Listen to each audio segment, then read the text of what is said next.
Welcome back to Engineering Systems.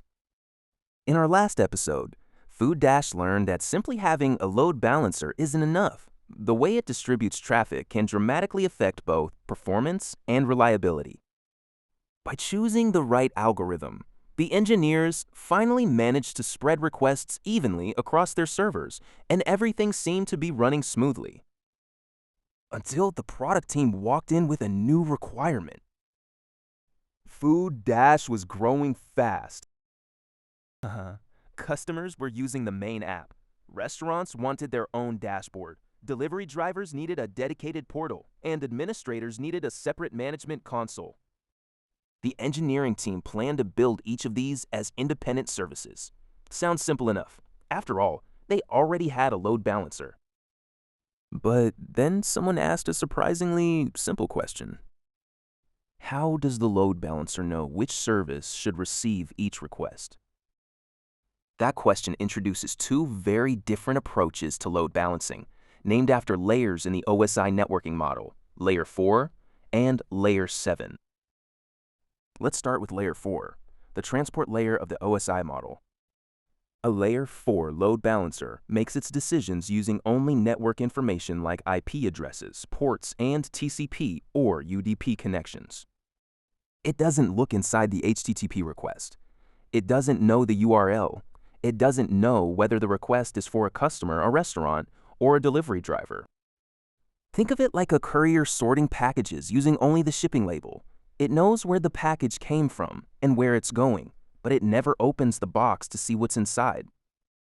Because it performs very little inspection, Layer 4 load balancing is extremely fast. If all your backend servers perform the same job, this approach is often exactly what you need. If you're enjoying watching FoodDash evolve from a fragile startup into a production-scale distributed system, consider subscribing.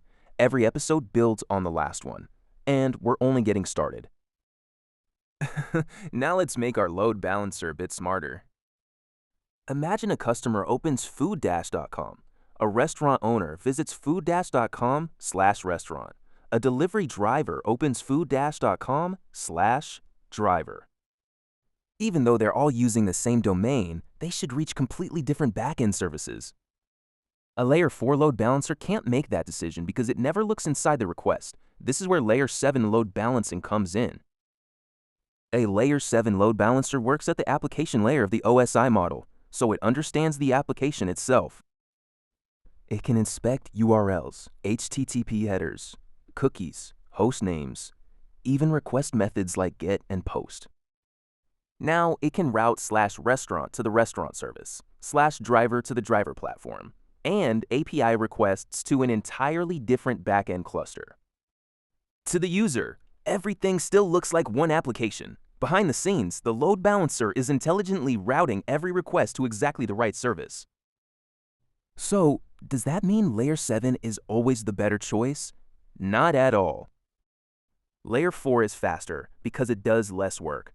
Layer 7 is more flexible because it understands more about every request. That extra intelligence comes with extra processing and additional complexity. Neither approach is universally better. They're simply solving different engineering problems. That's one of the most important lessons in distributed systems. Good engineering isn't about choosing the most advanced solution. It's about choosing the right solution for the problem you're trying to solve. At this point, FoodDash has become remarkably resilient. It has redundant servers, health checks, automatic failover, load balancing, and now intelligent request routing. Everything seems to be working fine. But even the smartest Layer 7 load balancer has a limit. It can reroute traffic around a failed server.